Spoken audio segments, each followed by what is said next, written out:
Dumaguete. Hello, Negros Oriental. Hello, Sillimanians around the world. This is Joshua Soldivillo. And this is Ronelyn Vailoces. And you're watching Silliman. For Silliman updates, the university produced licensed professional teachers or LPTs during the January 2022 licensure examination for teachers. Silliman has an 80% passing rate for this licensure examination. Silliman University also produced 2 new elementary teachers out of 3 takers, registering a 66.67% passing rate. Congratulations to our LPTs. Mabuhay kayong lahat. Congratulations to our new teachers. Also, the Silliman University joins 6 other academic institutions in the Philippines in founding the Philippine Academic Consortium for Public Health, or PACPH, inaugurated last March 9, 2022. This is to strengthen the public health sector through partnerships in education, research, and service. PACPH is the first consortium of higher education institutions offering public health programs in the Philippines. The 7 founding members of PACPH, aside from Silliman University, are Adventist University of the Philippines, Cagayan State University Andrews Campus, Davao Medical School Foundation Incorporated, University of the East, Ramon Magsaysay Memorial Medical Center, UP Manila, and UP Visayas. Our last Silliman update is the conduct of Community Psychosocial Processing or PSP in La Libertad, Negros Oriental in cooperation with the United Church of Christ in the Philippines, La Libertad Church, last March 5, 2022. The volunteers provided PSP interventions to 100 individuals from different communities in La Libertad. Dignity packs containing hygiene products were also distributed. The dignity packs were made possible by donations made through SU Typhoon Odette initiative. Kudos to all volunteers. May continue spreading hope and light to everyone. And that's all for Silliman Updates. Good evening, everyone. This is a magazine program that talks about the different aspects of Silliman University. A program initiated to discuss matters concerning the campus by the sea. Welcome to Silliman. Mayong gabi sa tanan. Thank you for joining another episode of Silliman. Well, friends and Sillimanians around the world, the Pag-asa has officially announced last week that the summer season has finally started. So we enjoin everyone to keep hydrated, drink a lot of water, and make sure to bring a tumbler with you with water. Yeah. You can buy this in Silliman Cafeteria Store. All right, so speaking of another season, in Silliman University, we're also beginning the Intramural season. So what is in store for us? We have our guests for tonight. So without further ado, allow me to introduce to you our University Athletics Director, also a Physical Education Faculty, Assistant Professor Dionesio V. Piñero II. Sir, good evening and welcome to the show. Okay, hello, good evening everyone. Hello, viewers of Silliman University hashtag. Welcome to Silliman, sir. And we are also graced by the presence of the 2 co-chairpersons of SUSG Sports and Recreation Committee. They are students from BSIT and BSME. And they are Therese K. Mate and Vincent Andrew R. Sibala. Good evening. It's an honor to be here in Silliman. Hello, everyone. Hello everyone, good evening. All right, so let's start the ball rolling. Sir Piñero, this is really one of the questions that I am really interested to know tonight. Well, is there a difference between sports and athletics? Can we interchangeably use them? Perhaps our viewers are also interested to know the difference, sir. Okay, sports and athletics can be understood as one word, but there is a slight difference between the two, because if we talk about sports, there are a set of rules in sports that we need to follow. But if we are talking about athletics, it's going to be how the skills are being developed, like the stamina, the endurance, to become an athlete. So that is the difference. At sports, there are a set of rules.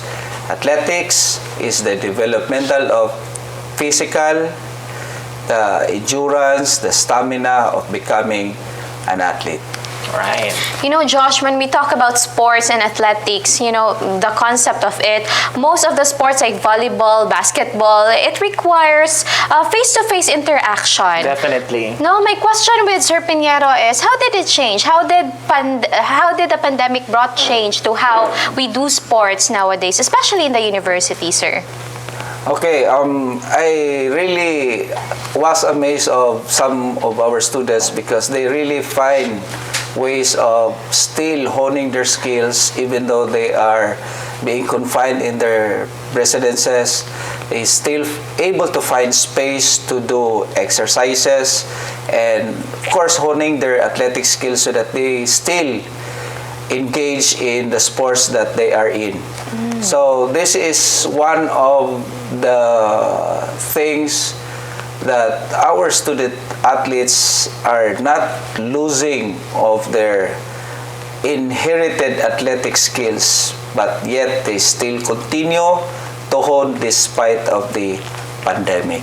And I think that's very important, Ron, that we really maintain this physical activity. So, aside from knowing the perspective of our university athletics director, let's go to our students here who are actually with us. Welcome again to Silliman.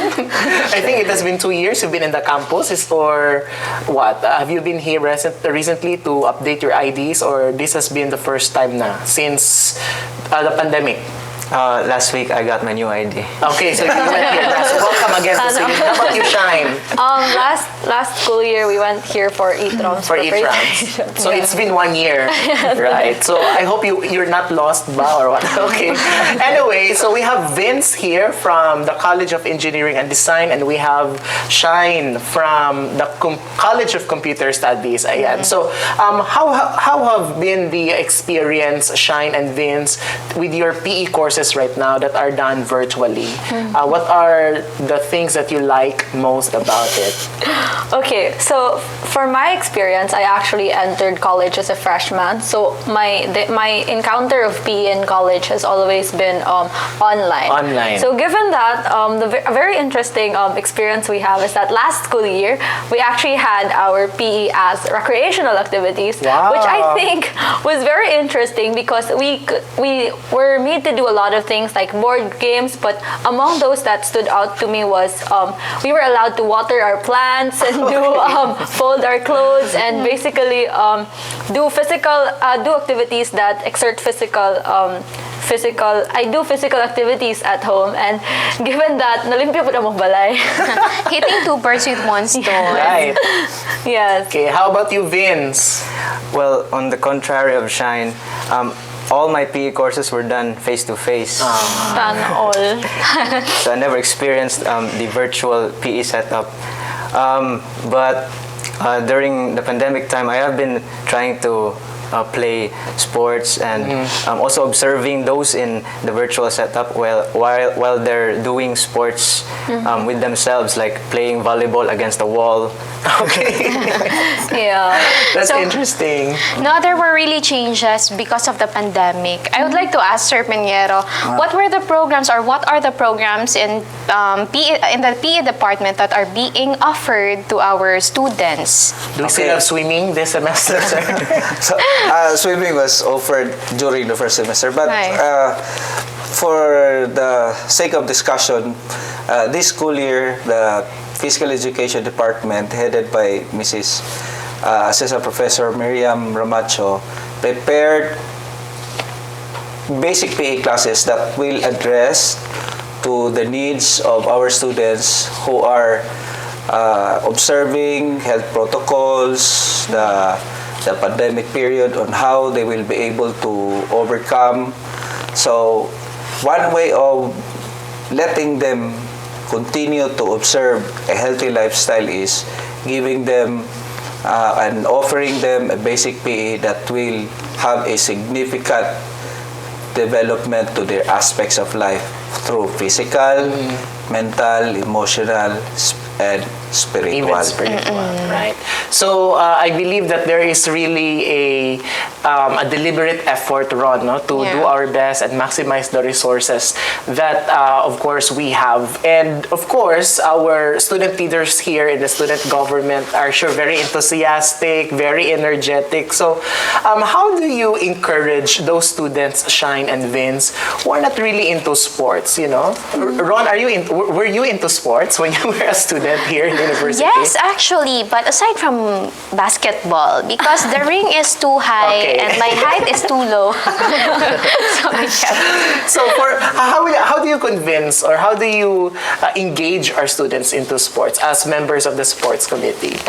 For this school year, I mean, starting last school year, we actually decided to start non-conventional approaches. We introduced on the last face-to-face we had, we introduced Mobile Legends, which is a mobile sport, and before that we already had Dota. So right now in an online setup, we actually opted to introduce more e-games, casual games that you don't really see in competitions like Minecraft and all the like. So we wanted to reach out to those students who don't necessarily play like those long duration PC games. And aside from that, we also gave opportunities to those who are new. So we gave sports that can be played even if you're like a beginner. Okay. And lastly, for those students who are not necessarily who do not want to involve themselves with the competitive way of sports, they can join us and help manage or organize events such as these of E-trams. Yeah, how about you, Vince? Shine talked about the online games and sports approach. Right. We also did a feature of all our famous university athletes, the accomplished university athletes who had success within Silliman University and outside. So we featured athletes from basketball and swimming and marathons. So we showed their different routines, their achievements, and where they started, where they are now.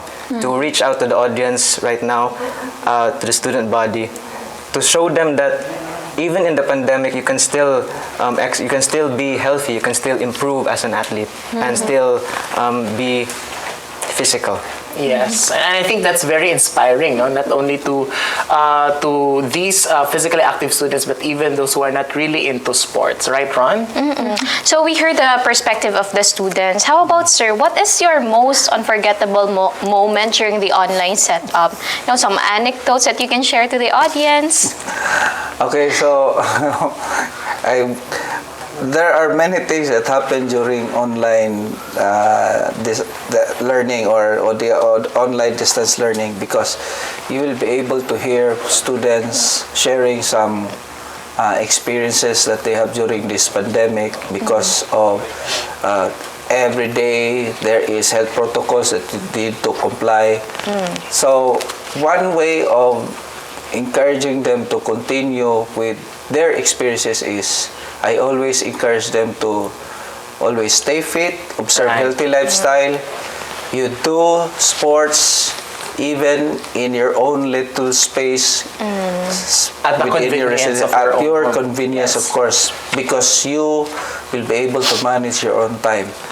One way of releasing our depression, our stresses, the negativities in life is through sports. Any sport that you like to engage in, go for it, whether you feel happy or unhappy, as long as you keep fit.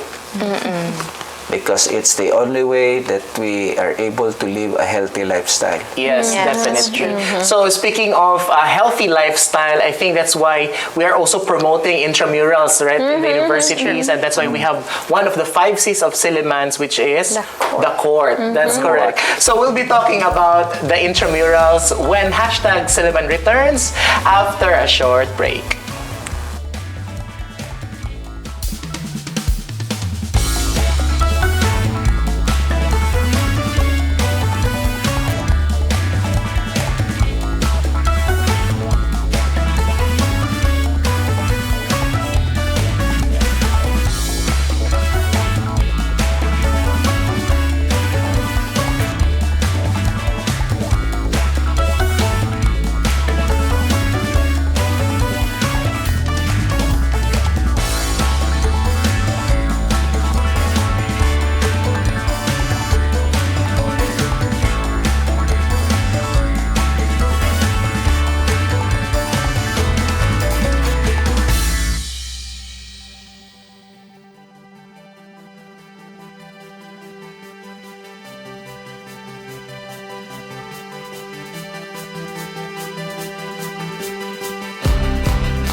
You're still watching #Silliman, and we together with us in this episode is still Vince, Shine, and of course Assistant Professor Piñero II. So before we paused for a break, I actually asked Sir Piñero what was his reaction the moment that we are now going to shift to a virtual space from the usual loud face-to-face intramurals that we had run. We With used to all the bring caldero. the placards I and know. the shouting of CBA. Of course, it's the CBA, one of the COE. COE and CBA anyway, okay. So, Sir Piñero, how did you react to it, or were you even able to see that opportunity to shift to the virtual space? Yeah. Yes. Actually, I was really pondering on how intramurals will be done during this pandemic period.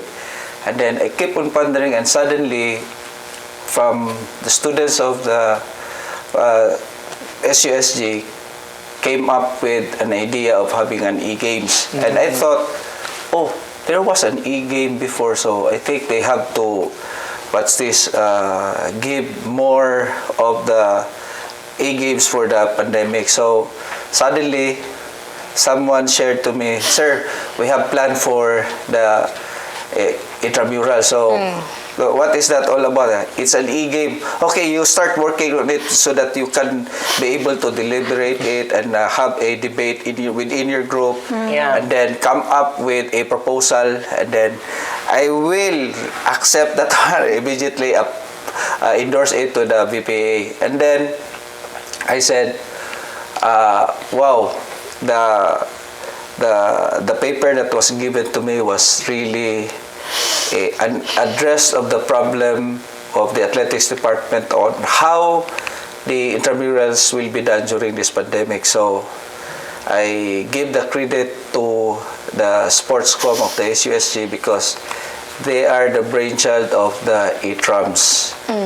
So I really encourage them na let us be more dynamic on Yes. how intramurals will be done, so that Right. all of our students will be able to participate, engage, socialize, and interact, even though if it is an online game. So I really appreciate the effort coming from the sports com of the Very SUSG. creative minds. Yes. Yeah. And very active, very somewhat nga kanang atumatawag sila nga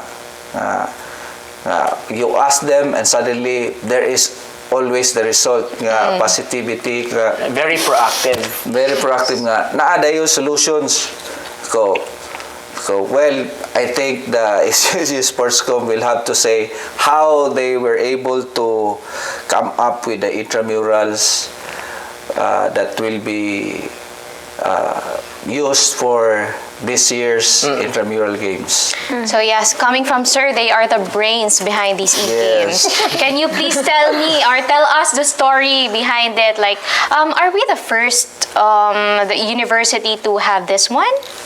Actually, we are arguably the first one to have this so-called E-trams. There was another school who had this type of setup at the same time with us. But the title E-trams, that's pioneering by us. So how did you come up with that term? Yeah. So interestingly, it all started out November of last school year when we actually thought of preparations for E-trams, because me and Vince were actually also part of the team that organized E-trams during the face-to-face setup. So when the time came that we were supposed to start planning it, we were thinking of, can we still organize it in the last week of November, like face-to-face? We didn't know what to do, and in that sense, we just went for throwback posts. But came December and we said, no, actually, we need to, how do I say that? We need to foster that competitive spirit within the departments. We need that spirit of intramurals back. And so one day, I don't really remember, but it's like 2 a.m. and we're just chatting in Discord and talking. And then one day he jokingly told us, why don't we organize an E-tramurals? Actually, So it was like a very random conversation. Yes. Right. 2 a.m. conversation with Shine and Vince. I think these kids should be sleeping. No, at that time. Sige, go on, Shine. Yeah, so interestingly, we came up with ideas, and then we tried to ask, we phoned Sir Piñero, Sir, do you think this is possible? At 2 a.m.? Hindi naman. We wanted, In the 1 hour morning. later. 3 a.m. we wanted to have a concrete plan before we approached P department, so that they Of can also course. trust us, and so that we know that whatever we're organizing is not like a shot in thin air. We wanted it to be concrete. We wanted it to be reliable and real. And Yeah. how amazingly we made it real together with our team before. Yeah. So, how was the experience last school year, Sir Nino? What is your evaluation? Last year's E-trams, it was well organized because there was only limited sports that was introduced. And when I discussed it with the sports com, I told them and I encouraged them, please, if you can add other esports, please add so that it will become more bigger. And luckily, they still responded to my They request. don't run out of They don't say, no sir, no sir. Sir, we have new, okay, that's good. And the thing there for our intramurals is that we still have the value of reviving our Filipino games. Right. Because I encourage them, you have to find a way that the traditional games will still be included in our esports. Yes, sir. We have a live coverage for traditional games. Oh, good. Sige, continue. So I have a good discussion with them because everything that I asked and expected of them, it's more than they are given to me. So I think the athletics department now is giving all the credits from the sports com because they really find a way of making our intramurals Right. more meaningful. So they to our exceeded students. your expectations. Yes, more. Oh, if there is another term for exceeding, I do not know. The highest term for it. Breaking Highest the term ceiling. for the effort that they made for the E-trams. And if I can remember, I do not know if Shine, sir, we are removing the dash. It's E-trams, one word. Good. We wanted. Okay, let's talk about this year's preparation. What are your Right. roles and what are the things that you have prepared for this year's E-trams? Are there new set of esports that Do we have additional sports? yeah. So, if I may point it out, last school year we had a total of 7 events, but this school year we have 10 events. Do you want to enumerate?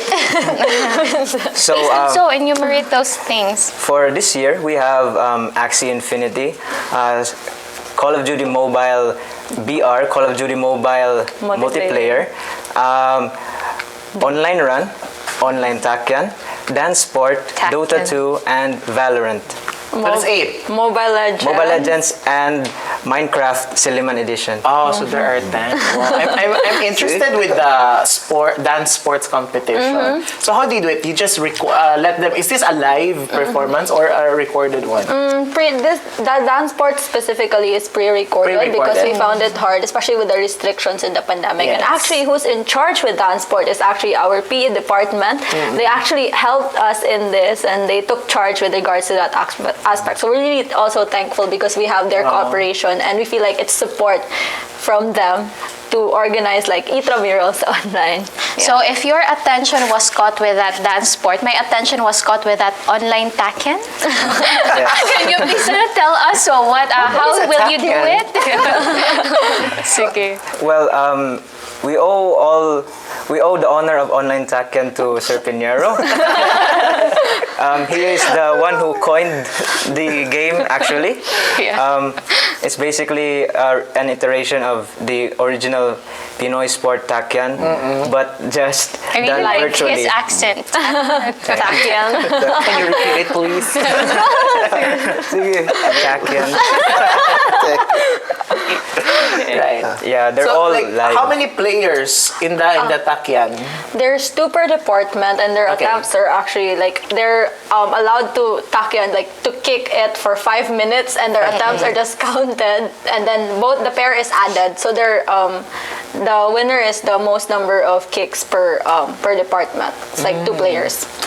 Okay, so usually, Ron, when we had this intramurals way back then, no, I think the gymnasium will have to cry because we shake the entire infrastructure literally, and especially when it's already the announcement of winners, right? So how was the announcement of winners last year, and how did you do it? Because it's like really an anticipated event. No? Who will get the trophy? Who will be the champion? Yeah. So in comparison to face-to-face, where we had the calderos and the screaming, online we actually also have the similar banter experience through the comment section of each department. So the college colors, like hearts and emojis of the color of the department, are actually spammed in the comment section. And there's also the changing of frames, profile frames, and posts from the different departments. With regards to the awarding, it's very interesting. We actually did the awarding with Sir Piñero live on the last day. Wow. So we did it through, of course, the Google Meet, and Sir was announcing it like as it goes live. That's amazing. So there's like a hybrid or a combination. Okay, that's wonderful. Yeah, listening to you and from the comment that Sir Piñero gave about these students, I'd like to ask you, what inspires you or motivates you to organize this kind of events for the sake of our students? On top, let me add that on top of your load, no? Yeah, the academics too. Yeah. And perhaps love life. Okay. Okay. Okay, personally, I do joke to my friends that I'm married to Sportscom because I've been in Sportscom for 4 years, actually. Vincent has been in it 3 years. So in that aspect, we saw how successful, how the experience of Sportscom really changed us as students leader in the face-to-face setup. And that's what we didn't want the online class students to miss. We didn't want them to miss that spirit of intramurals. We didn't want them to miss that interaction with meeting students from other colleges and perhaps finding crushes and love life, charon. Yes, but for the most part, it's really just like that friendly competition within departments that we never had opportunities to. So we talked about it and we're like, we can't imagine the students not having that same experience with us. And so that's why we came up with a plan together, and luckily everybody who was, for the most part, the team that was with us in the face-to-face setup was also interested to do it in the online setup. So it was like a learning by experience type of organization where we didn't know, of course, we didn't know where to start because this is the first time we're doing events such as these online. But really, honestly, cliche as it sounds, it's really service and giving back to the student body, this experience that we had. And we wanted to inspire the next generation of leaders to hopefully still continue this tradition we have in Silliman University. You can really hear Shine's passion, Josh. Vincent. But as far as I can remember, she told me, "Sir, I will resign as member." No. I told her, "No, you stay." Yeah. That's why I've been here for. No, you stay. You help them. So that's why she's still here. Everything happens for a reason. Yeah, that's true. Yeah, honestly, as a student, there is really that struggle because besides my being a student, I'm a school scholar. I'm also the vice governor of my college and a lot of other affiliations. Kaya of pala course. 2 a.m. na siya natutulog. Yes. Yeah, it's difficult, but I think the happiness it brings people, it's really worth it at the end of the day. Cliche as it sounds, but yes, it did, and it really I saw Vincent grow as much as I did, and it really developed us to be the people we are today, the leaders per se. And so how about you, who we are. Vince? Para kanino ka bumabangon? What inspires you to, stay in the sports committee and do the things that you are doing right now? Well, basically, I agree with Shine on what she mentioned. the intramurals is such an integral part to the university, and it would be a shame for it to go away just because no one was there to deliver it to the student body. So it became like a mantra for me to deliver to them, because we have freshmen coming in and they wouldn't experience what we experienced. Correct. So we have to give them this Silliman University experience, the entire experience. Yes. So Ron, I think to describe this tool, it's actually leadership, no? Yeah. What we see here are really student leaders. And passion and compassionate, Right. no? Compassion for their fellow students, no? So, Sir Piñero, what are the other information that you'd like to share to our viewers tonight about our incoming and perhaps we have a lot of pre-intrams activities? Maybe you'd like to invite also them to join and participate. Yes, I would like to emphasize on the upcoming E-trams this coming March 28 to April 2.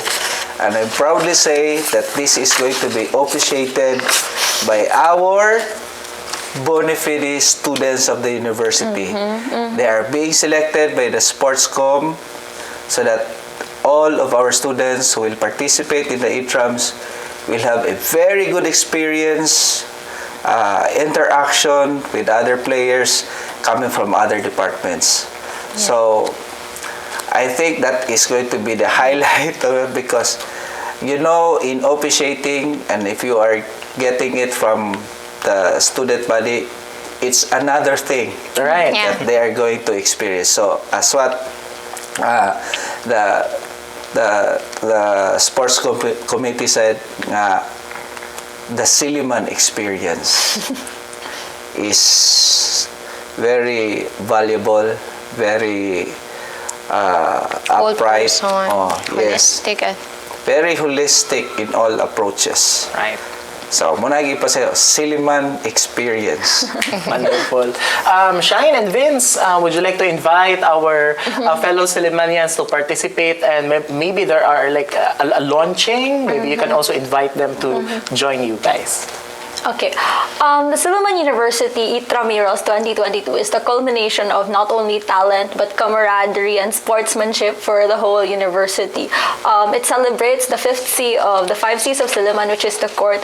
So we really hope and invite all of you students, especially those who are interested in the esports and e-games that we are offering this school year, to join us in this endeavor. Currently the councils, the departments are scouting players through their councils, so if you may actually reach out to your councils if you want to participate. And for those who are not really interested in participating or playing, you can always join us in management instead. Our doors are still open until this weekend, so hopefully you can join us. Send us a message to the SUSG Sports and Recreation Committee FB page. Yes. Well, so to the students out there, don't be shy. Your college is very open to have you and for you to represent it and bring honor to your college. Wow. Bring honor. I think that's a very inspiring message from Vince, no? Like, bring honor to your college. All right. So, Shine, Vince, and Sir Nino, we have prepared a simple fast talk, so you don't have to think deeply about this. Just say your choice right away. All right? So, we'll begin with Vince, then go with Shine, and then with Sir Nino. Okay, Vince, E-trams or intrams? Intrams. Shine, acacia or ilang-ilang? Acacia. Sir Nino, Catriona Gray or Pia Wurtzbach? Pia Wurtzbach. Wow, very fast. Vince, gumamela or roses? Roses. Shine, sunset or sunrise? Sunrise. Sir Piñero, basketball or volleyball? Basketball. Vince, coffee or milk? Coffee. Shine, past or future? Future. Sir Nino, rainy days or sunny days? Rainy days. Vince, traditional or modern? Modern. Shine, energy drink or water? Water. Sir Nino, close or open? Open. Vince, the most beautiful place in the university?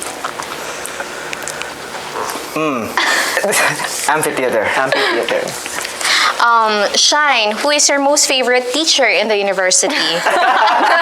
No pressure. No pressure.